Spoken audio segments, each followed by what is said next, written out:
This video continues our series where we sort of blend plastic surgery as well as some ideas that are outside the context of plastic surgery, but I believe are integral to understanding my practice and my business. I'm going to talk a little bit about two words, passion and compassion. And passion really derives from how much I love what I do. And this is sort of in line with the last video I shot. What Simon Sinek says is that when you come to work, it should not be work for you, but a real pleasure. And everything I do is a pleasure. I absolutely love what I do.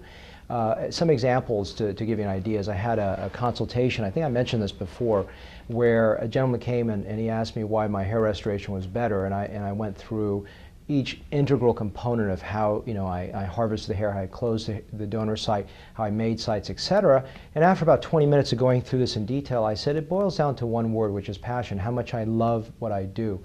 Absolutely love it.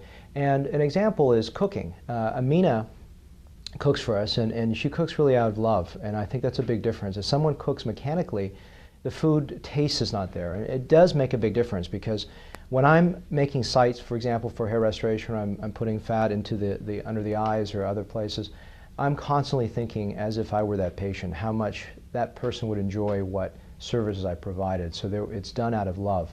And so passion is a huge component of what I do, and that drives me to the next point, which is compassion. Last year I did a series on the Dalai Lama's philosophy about life, and it's had a profound influence in the way that I look at the world. And he talks about the idea of compassion and what that means. It means that being a little bit sensitive, or being as sensitive as you can with the person in front of you.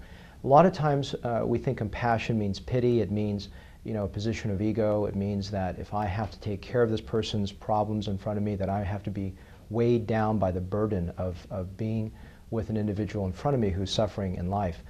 And actually what the Dalai Lama says, that compassion is quite the opposite. It actually is uplifting for both parties. And I actually feel uplifted when I can share the burden of someone else. And as you know, that in plastic surgery, ostensibly it can be something cosmetic in nature, and obviously that needs to be the major goal. If that's not part of it, I can't accomplish what I want to do. But we talked about in the previous video of how much we're really enamored with helping people come through and change their lives. Compassion means, when I'm doing a Botox, I'm being very sensitive that I'm not hurting a person, and I'm very careful to make sure that I am in tune. In fact, believe it or not, I can actually feel when a patient could have felt something. And if I did 35 little micro injections, I feel the one that the patient felt. And that's not just some kind of crazy psychotic comment. The thing is that I'm very in tune to where my patient is during the treatment. And being in tune with the patient is very important. I did a video the other day where I talked about a patient that was just very, very nervous and didn't feel quite right, and I just brought her into alignment with my emotions.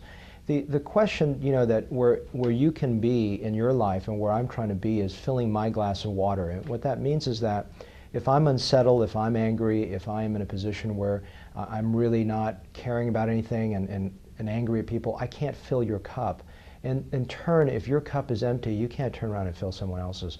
And so what I always say is that what I'm trying to do is fill my cup so that I can help you to the best of your ability, to the best of my abilities. And I think that what's so important is that when you're seeking a plastic surgeon, you're seeking a team, because honestly, I think my team is much more compassionate than many places. Darla, who works with me, just said that she went to a medical office recently, and it didn't have the same warmth and love that we have.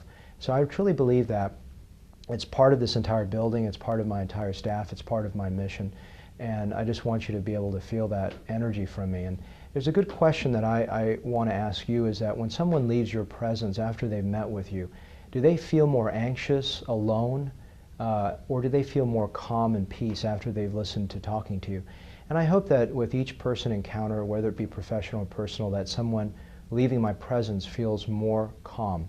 An example is I had a young lady that had decided not to choose me as a surgeon, had gone elsewhere to do some eyelid work and some fat transfers, and came in actually in tears, very angry that she had chosen this other surgeon and had things that were not done the way that she would have hoped for, let's put it that way. And I could have entered that room with a position of ego and said, oh my goodness, why didn't you choose me? Look what you get, this is terrible. But I put myself in that person's shoes and wanted her to leave that room with a deeper sense of peace. And I wanted to honor her presence and not to say, look, oh, you didn't choose me because of this, and therefore, what is the good out of that? So you fulfill your ego. both of you leave drained because both of you worked from a position of ego. So instead I walked into the room thinking, how can I make sure that this woman, whether she does anything with me in the future, that should not be my motivation, is actually at a greater sense of peace when she leaves me.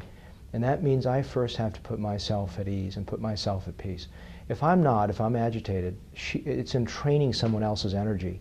If she is nervous and I get nervous, we both collapse. But I brought her into an alignment. I talked to her about, you know, the 4 agreements and the power of now, a couple of books that have made a major impact in my life. And I wanted her to really leave with some peace, and I think she did. In fact, she just emailed me this morning and she was going to purchase the 2 books, so I'm very, very happy with that.